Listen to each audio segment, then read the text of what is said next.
¿Ha experimentado alguna vez la inquietante sensación de sentirse observado? Es un sentimiento que muchos comparten, alimentado por diversas teorías conspirativas, desde imaginarnos como personajes de un gran programa de televisión, como El Show de Truman, hasta la preocupación por las escuchas telefónicas del FBI. Estas teorías pueden parecer descabelladas al principio, pero si se examinan más de cerca, no carecen totalmente de fundamento. Curiosamente, mientras que muchas personas se comportan como si estuvieran bajo vigilancia constante, algunos agentes del FBI parecen pasar por alto este hecho, como demuestran los casos en que cometen delitos mientras son grabados por las cámaras. Así que, en este vídeo, vamos a ver a algunos agentes sucios del FBI pillados por la cámara. Robert Hansen vivió una vida de traición y traicionó a todo el mundo. Nuestra historia comienza en los tranquilos suburbios de Chicago, donde Robert Hansen nació el 18 de abril de 1944. Desde muy temprana edad, Hansen mostró una inteligencia notable y un gran interés por el cumplimiento de la ley. Nadie podía imaginar que este joven prometedor se convertiría más tarde en uno de los espías más famosos de la historia de Estados Unidos. De adolescente, Hansen sintió una gran fascinación por el FBI, alimentada por las historias de agentes heroicos que leía en los libros y veía en las películas. Decidido a seguir sus pasos, destacó en los estudios y obtuvo una beca para la Northwestern University, donde estudió justicia penal. Tras graduarse con honores, el sueño de Hansen se hizo realidad cuando fue aceptado en la prestigiosa Academia del FBI de Quantico, Virginia. Su excepcional capacidad analítica y su dedicación llamaron rápidamente la atención de sus superiores y fue destinado a la división de contrainteligencia del FBI. La carrera de Hansen en el FBI parecía ir en ascenso. Trabajó en casos de alto perfil, ganándose una reputación por su atención al detalle y su compromiso con la seguridad nacional. Pero entre bastidores empezaba a surgir un lado oscuro. Sin que sus colegas lo supieran, Hansen había desarrollado un gusto por las cosas buenas de la vida. Ansiaba la riqueza y el lujo que su modesto salario del FBI no podía proporcionarle. Este deseo insaciable acabaría llevándole por el camino de la traición. A finales de la década de 1970, la doble vida de Hansen empezó a tomar forma. Empezó a pasar de forma encubierta información clasificada a la Unión Soviética, traicionando al mismo país que había jurado proteger. Y cuando el dinero y las recompensas empezaron a llover, la lealtad de Hansen a su nación se desmoronó bajo el peso de su codicia. Durante más de 2 décadas, Hansen navegó hábilmente por las sombras, eludiendo el escrutinio y tejiendo una red de enigmas a su paso. Aprovechando su experiencia en contraespionaje, ocultó hábilmente cualquier pista que pudiera conducir hasta él. Aunque se habían detectado algunas de sus acciones poco convencionales, ninguna podía vincularle de forma concluyente con el mundo clandestino del espionaje.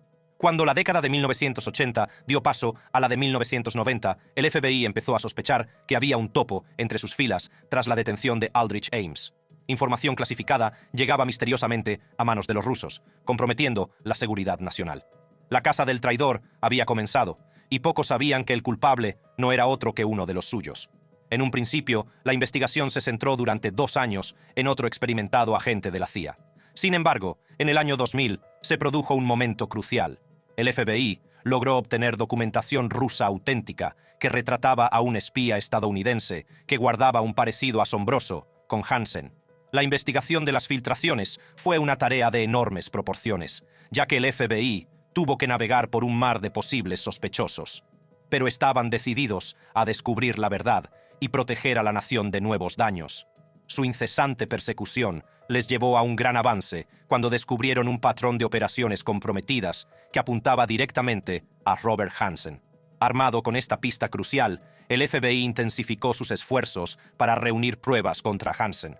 Analizaron meticulosamente sus actividades, escudriñando cada uno de sus movimientos, y entonces llegó un gran avance en forma de imágenes de vigilancia que cambiaría el curso de la investigación. El FBI había conseguido grabar a Hansen en una reunión clandestina con un agente ruso. Las impactantes imágenes revelaban que Hansen había intercambiado información altamente clasificada por una fuerte suma de dinero, diamantes y otros bienes valiosos. Estas pruebas irrefutables conmocionaron al FBI. Darse cuenta de que uno de los suyos les había estado traicionando durante años fue un golpe devastador. Pero también avivó su determinación de llevar a Hansen ante la justicia. El FBI construyó meticulosamente su caso contra Hansen, reuniendo montañas de pruebas que no dejaran lugar a dudas. Rastrearon sus transacciones financieras, analizaron sus comunicaciones e interrogaron a testigos que, sin saberlo, se habían cruzado con el agente Traidor. Hansen estaba a punto de jubilarse, por lo que los investigadores sabían que tenían que actuar con rapidez, según Deborah Evans Smith, ex subdirectora adjunta de la División de Contrainteligencia. Lo que queríamos era conseguir pruebas suficientes para condenarle, y el objetivo final era pillarle infraganti. Cuando comenzó la investigación, Hansen era un detenido en la oficina de misiones en el extranjero del Departamento de Estado, así que el FBI diseñó una artimaña para traerlo de vuelta a la sede. Al mismo tiempo, uno de los investigadores se ofreció voluntario para ocupar el antiguo puesto de Hansen, con el fin de conocer mejor la configuración informática de su oficina y ver con quién se reunía y hablaba Hansen. Resultó que, desde su despacho, Hansen tenía acceso a los sistemas informáticos de apoyo automatizado de casos del FBI y del Departamento de Estado.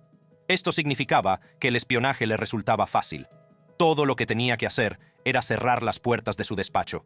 Así que diseñaron una estratagema, informándole de un encargo como asistente especial en un proyecto tecnológico. Incluso le informaron de una prórroga de 2 años de su servicio y de un ascenso.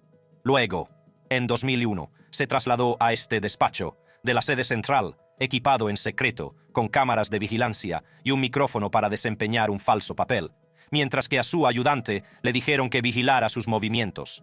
Durante ese tiempo, se descubrió que Hansen seguía siendo un espía activo. Con cada prueba, el rompecabezas empezaba a tomar forma. El FBI descubrió el alcance de las actividades de espionaje de Hansen, revelando la asombrosa cantidad de información clasificada que había puesto en peligro a lo largo de los años. La gravedad de su traición era insondable. Finalmente, el 18 de febrero de 2001, el FBI hizo su jugada. Detuvieron a Robert Hansen, poniendo fin a su reinado de traición. La nación asistió incrédula a la revelación de la sorprendente verdad, y la implacable búsqueda de justicia por parte del FBI dio sus frutos. Tras la captura de Hansen, el FBI llevó a cabo una revisión exhaustiva de sus protocolos de seguridad para evitar que se repitiera una brecha semejante. El caso sirvió como llamada de atención, recordando a la nación la amenaza siempre presente del espionaje y la importancia de salvaguardar la seguridad nacional.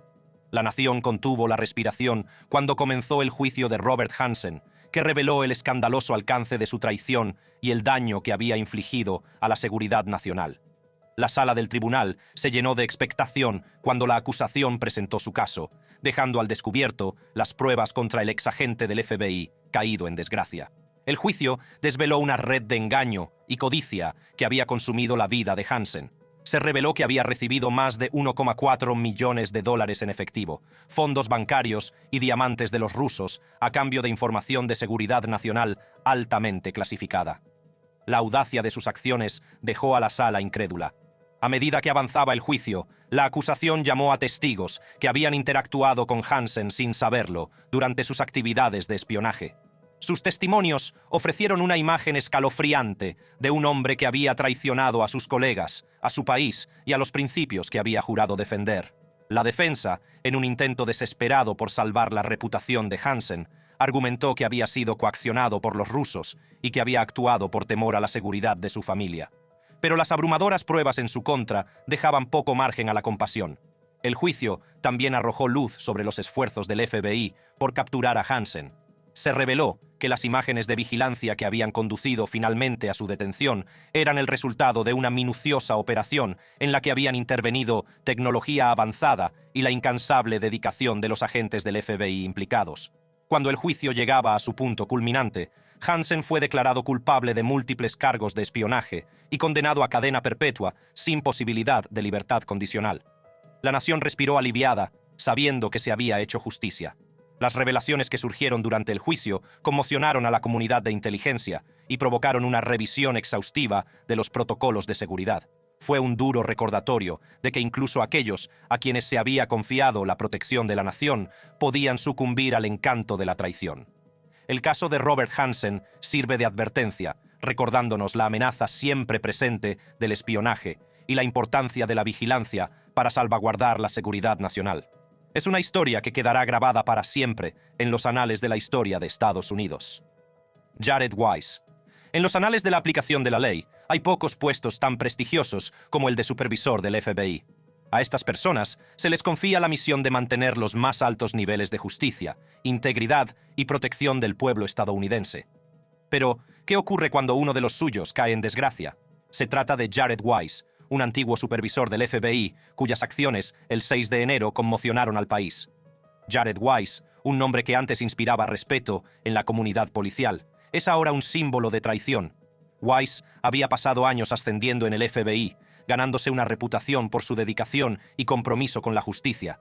Como agente especial y más tarde, como agente especial supervisor, tuvo acceso a información clasificada y desempeñó un papel crucial en numerosas investigaciones. Pero aquel fatídico día de enero, todo cambió. Weiss, vestido con una chaqueta azul y una máscara oscura, se dirigió al corazón de la democracia estadounidense, el Capitolio. Armado con una mochila oscura, entró en los salones sagrados que habían sido testigos de innumerables momentos históricos. Las cámaras de vigilancia captaron la impactante imagen de Weiss, antiguo supervisor del FBI, cruzando el umbral del Capitolio. El mismo edificio que había jurado proteger se convirtió ahora en el escenario de sus acciones ilegales. Fue un momento que empañaría para siempre su otrora ilustre carrera. Dentro del Capitolio reinaba el caos. Insurrectos vagaban por los pasillos, alimentados por una peligrosa mezcla de ira y desinformación. Entre ellos se encontraba Jared Weiss, pero aquel día se convirtió en parte del mismo problema que había jurado combatir. A medida que aumentaba la tensión, Weiss se encontró cara a cara con los hombres y mujeres de azul, los agentes de policía encargados de mantener el orden. Pero en lugar de apoyar a sus compañeros, Weiss tomó otro camino. Se le oyó gritar comentarios despectivos hacia las mismas personas que habían dedicado su vida a proteger el Capitolio y a sus ocupantes. Gritó: «Sois repugnantes. Soy un antiguo agente de la ley. Sois repugnantes. Sois los nazis. Sois la Gestapo. No podéis verlo». Las acciones de Weiss fueron más allá de los meros insultos. Alentó activamente la violencia contra los policías, instando a los insurrectos a desatar su furia contra quienes se interpusieran en su camino. Fue una escandalosa traición a su juramento y un marcado alejamiento de los principios que una vez había jurado defender. Cuando vio a los alborotadores derribando y atacando a la policía, Weiss se volvió en dirección a la violencia y gritó: «¡Sí, que se jodan! ¡Sí, mátenlos! ¡Matadlos! ¡Matadlos! ¡Matadlos!», dijo. Las secuelas de la violación del Capitolio dejaron a la nación incrédula. El símbolo mismo de la democracia americana había sido profanado, y entre los autores se encontraba un antiguo supervisor del FBI. Las imágenes de la entrada de Weiss en el Capitolio y su inquietante comportamiento hacia los agentes del orden quedarían grabadas para siempre en la memoria colectiva del pueblo estadounidense. Los sucesos del 6 de enero causaron conmoción en todo el país, y Jared Weiss, ex supervisor del FBI, se encontró en el centro de la tormenta. Cuando el polvo se asentó, el peso de sus acciones comenzó a revelarse. Weiss no fue inmune a las consecuencias de su traición. Ahora se enfrentaba a una letanía de cargos que empañarían para siempre su otrora ilustre carrera. La Fiscalía del Distrito de Columbia, en colaboración con la Sección de Lucha contra el Terrorismo de la División de Seguridad Nacional y la Fiscalía del Distrito de Oregón, actuó con rapidez para que Weiss respondiera de sus actos. Fue acusado de desórdenes públicos, agresión a agentes de policía y otros delitos menores. El acta de acusación ofrecía una imagen condenatoria de la implicación de Weiss en el asalto al Capitolio de Estados Unidos. Detallaba su entrada ilegal en el edificio, sus comentarios despectivos hacia los agentes del orden y su incitación activa a la violencia contra ellos. Las pruebas contra él eran abrumadoras, recogidas en las imágenes de vigilancia que habían conmocionado a la nación. La investigación sobre los actos de Weiss fue dirigida por la oficina del FBI en San Antonio, con el apoyo de las oficinas de Portland y Washington, el Departamento de Policía Metropolitana y la Policía del Capitolio de Estados Unidos. Estas fuerzas del orden trabajaron incansablemente para descubrir la verdad y garantizar que se hiciera justicia. La investigación de los sucesos del 6 de enero no fue tarea fácil. Más de 1.000 personas de todo el país habían sido detenidas en relación con la irrupción en el Capitolio, y más de 320 habían sido acusadas específicamente de agresión o de obstaculizar el cumplimiento de la ley. La escala de la investigación no tenía precedentes, ya que las fuerzas del orden trabajaban incansablemente para identificar y detener a los responsables del atentado contra la democracia estadounidense. El FBI, en su afán por hacer justicia, pidió ayuda a los ciudadanos. Se animó a toda persona que dispusiera de información relacionada con los sucesos del 6 de enero a que diera pistas que contribuyeran a la investigación. El esfuerzo colectivo de los organismos encargados de la aplicación de la ley y del público fue crucial para recomponer el rompecabezas y garantizar que los responsables rindieran cuentas. La irrupción en el Capitolio estadounidense, el 6 de enero, fue un oscuro capítulo de la historia de Estados Unidos. Puso de manifiesto las vulnerabilidades de la democracia estadounidense y puso a prueba la resistencia de sus instituciones. Pero también sirvió para recordar crudamente que nadie está por encima de la ley, ni siquiera quienes han jurado protegerla. La profanación del Capitolio de Estados Unidos, símbolo de la democracia estadounidense, causó conmoción en todo el país y en todo el mundo. Las imágenes de insurrectos recorriendo los pasillos, destrozando oficinas y protagonizando violentos enfrentamientos con las fuerzas del orden se difundieron por todo el planeta. Los cimientos mismos de la democracia se vieron sacudidos hasta la médula. El impacto del asalto al Capitolio no se limitó a los daños físicos infligidos al edificio. Golpeó el corazón de la psique colectiva de la nación, dejando tras de sí un profundo sentimiento de traición e ira. La brecha hizo añicos la ilusión de invencibilidad y puso de manifiesto la vulnerabilidad de nuestras instituciones democráticas. El pueblo estadounidense, tanto dentro como fuera del país, asistió incrédulo al desarrollo de los acontecimientos. La brecha desató una tormenta de indignación pública que exigía la rendición de cuentas y justicia para los responsables. La nación se enfrentó a la realidad de que incluso aquellos a quienes se había encomendado la defensa de la ley podían sucumbir al encanto del extremismo y la violencia. El impacto de la brecha del Capitolio fue especialmente profundo en la comunidad policial.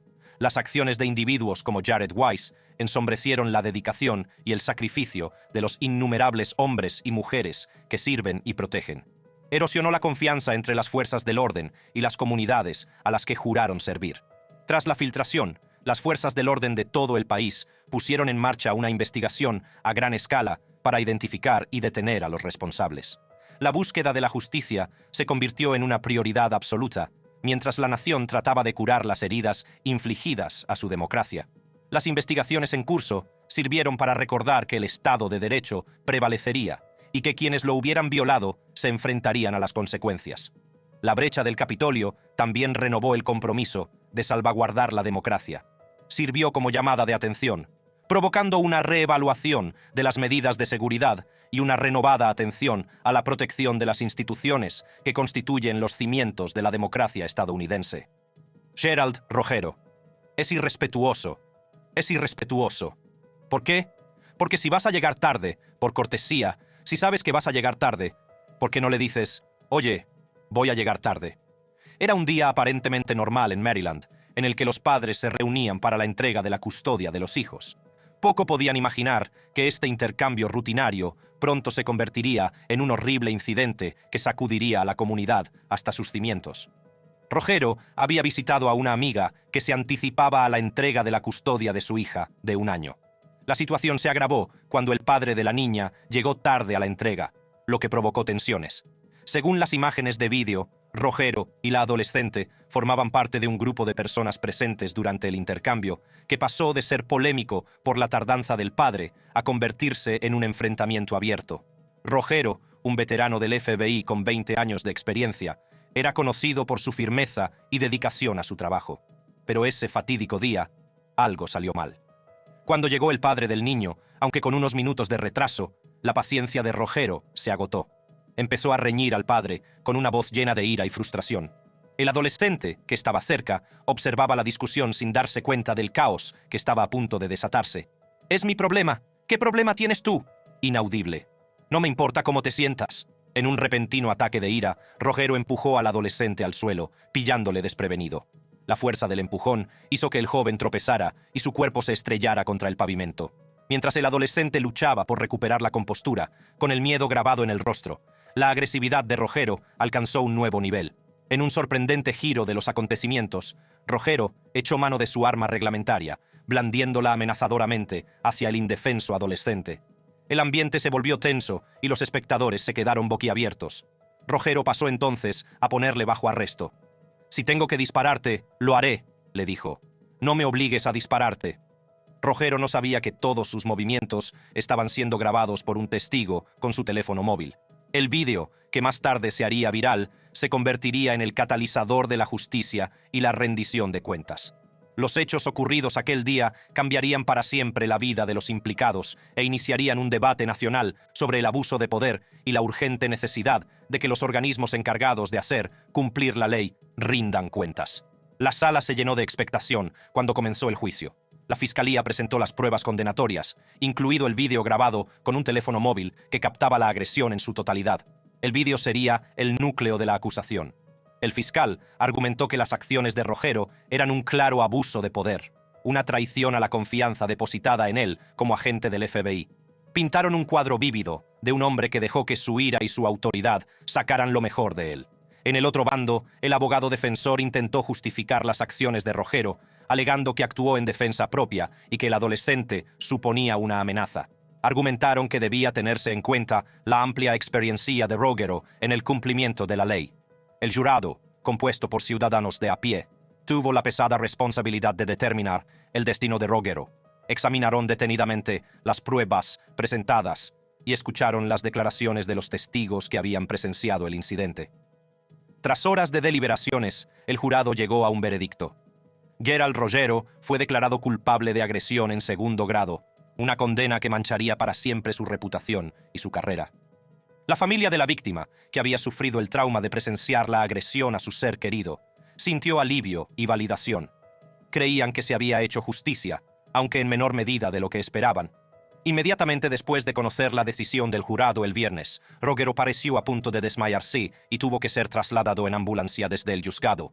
El juez fijó la fecha de la sentencia para el 20 de enero, un día que marcaría el capítulo final de este impactante caso. Tras la decisión del jurado, el ayudante del fiscal del estado, John Lalos, instó al juez a que obligara a Rogero a entregar sus armas de fuego, incluida una pistola de servicio expedida por el FBI y su pistola personal. Lalos argumentó que los cargos se derivaban de la conducta armada de Rogero fuera de servicio. El abogado de Rogero, Griffith, contraatacó, destacando que durante los últimos 11 meses, a pesar de los cargos, Rogero había sido autorizado a llevar un arma. Griffith hizo hincapié en el resultado del juicio, en el que Rogero fue absuelto de los cargos relacionados con la tenencia de un arma sin enfundar. Afirmó que la función de Rogero como agente del FBI le obligaba a estar armado las 24 horas del día. Griffith expresó su intención de buscar una sentencia que permitiera a Rogero continuar con sus funciones. El juez Salant, que presidió el juicio, se puso del lado de Griffith, reconociendo el derecho de Rogero a efectuar detenciones y responder a emergencias, y subrayando la importancia de no privarle de estas capacidades. Aunque las imágenes mostraban a la gente golpeando con fuerza al adolescente, su limitado alcance dejaba acciones a izquierda y derecha fuera del encuadre. Las limitaciones del vídeo permitieron diferentes interpretaciones, dando a cada parte espacio para argumentar su caso. En su alegato final, la ayudante del fiscal del estado, Mary Herman, sostuvo que Rogero inició la situación y fue el agresor durante todo el incidente, como demostraba el vídeo visionado repetidamente por los miembros del jurado. El jurado le absolvió de un cargo más grave de agresión en primer grado y de un delito relacionado con el uso de armas. El veredicto dividido, al que se llegó tras unas 5 horas de deliberaciones, indicaba que los miembros del jurado creían que Rogero había cometido actos ilícitos solo hasta cierto punto, concretamente cuando empujó indebidamente al adolescente.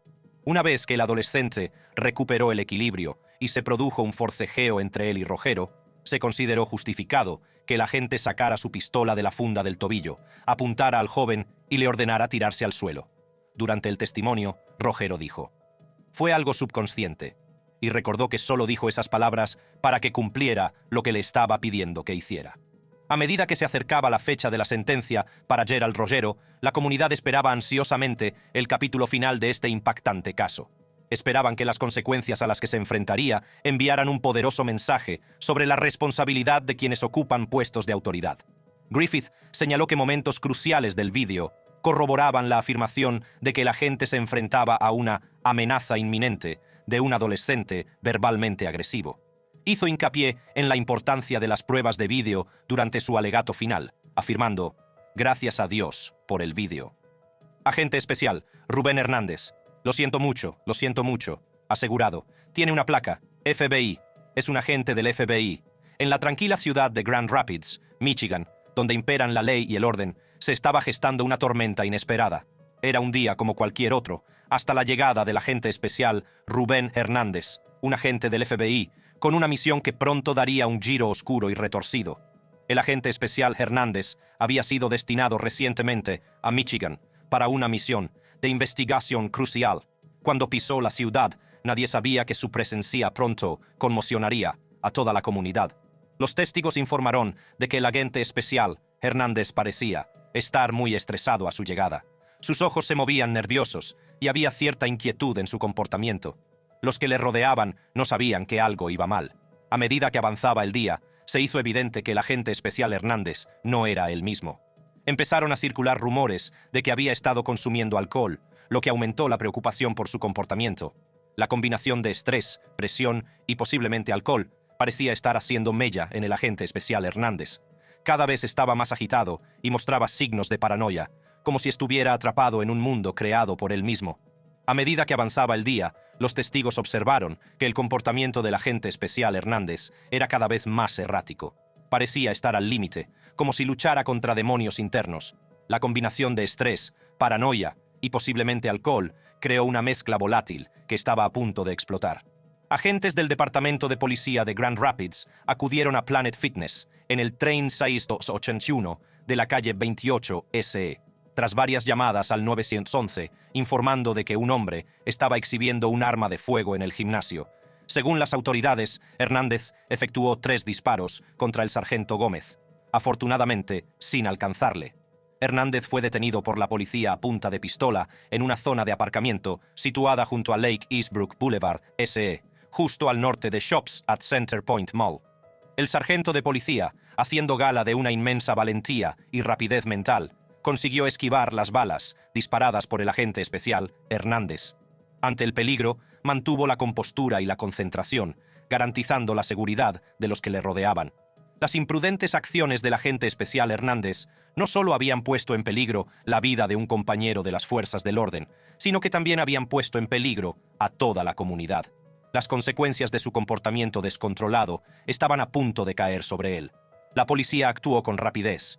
Detuvo al agente especial Hernández y se aseguró de que ya no pudiera suponer una amenaza para nadie más. Esposado y sometido, ahora se enfrentaba a las consecuencias de sus actos. El agente especial Hernández, acusado ahora de agresión y de blandir un arma de fuego en público, estaba ante el juez, con su destino pendiente de un hilo. El peso de sus acciones era palpable, mientras la sala del tribunal bullía de expectación. El juez, reconociendo la gravedad de la situación, fijó una fianza de $70,000 para el agente especial Hernández. Esta cuantiosa suma sirvió como un duro recordatorio de que nadie, ni siquiera los que ocupan puestos de autoridad, está por encima de la ley. El abogado defensor del agente especial Hernández, en un intento de arrojar luz sobre el estado mental de su cliente, reveló que no recordaba nada de lo ocurrido. Se sugirió que estaba experimentando un ataque de paranoia, posiblemente exacerbado por el consumo de alcohol. La revelación del abogado defensor añadió otro grado de conmoción a una situación ya de por sí increíble. Planteó interrogantes sobre el estado mental del agente especial Hernández y el posible papel del alcohol en sus acciones. Probablemente no haga falta decirlo, pero no tiene antecedentes penales, y por las numerosas llamadas telefónicas que he recibido, cuenta con el apoyo tanto de su familia como de sus amigos, incluidas personas relacionadas con el FBI, dijo la defensa. La acusación, armada con pruebas y testimonios de testigos, pintó un cuadro vívido del caos que se desencadenó aquel fatídico día. Pusieron de relieve el peligro que el agente especial Hernández suponía para la comunidad y la valentía del sargento de policía que se salvó por los pelos. El agente especial Hernández, plenamente consciente de las consecuencias de sus actos, se presentó ante el tribunal y ofreció una sincera disculpa. Sus palabras estaban llenas de remordimiento y arrepentimiento, pues reconocía la gravedad de su comportamiento descontrolado y el daño potencial que podría haber causado. El ambiente de la sala estaba cargado de emoción mientras la comunidad lidiaba con sentimientos encontrados de ira, decepción y un atisbo de perdón. El juez, encargado de impartir justicia, sopesó cuidadosamente las pruebas y el impacto de las acciones del agente especial Hernández. Finalmente, llegó el momento de la verdad. El juez, tras una cuidadosa consideración, emitió el veredicto. El agente especial, Hernández C., declaró inocente de agresión grave, aceptando la responsabilidad de sus actos. El acuerdo de culpabilidad ofrecía la posibilidad de evitar la cárcel, pero las consecuencias estaban lejos de llegar. La vista para dictar sentencia estaba prevista para el 13 de abril, cuando se escribiría el último capítulo de este impactante incidente. La comunidad aguardaba con la respiración contenida, ansiosa por ver qué consecuencias tendría para el agente especial Hernández su comportamiento indisciplinado. Esto nos lleva al final de este vídeo. Esperamos que le haya gustado. Para ver vídeos similares, haga clic en las tarjetas de su pantalla.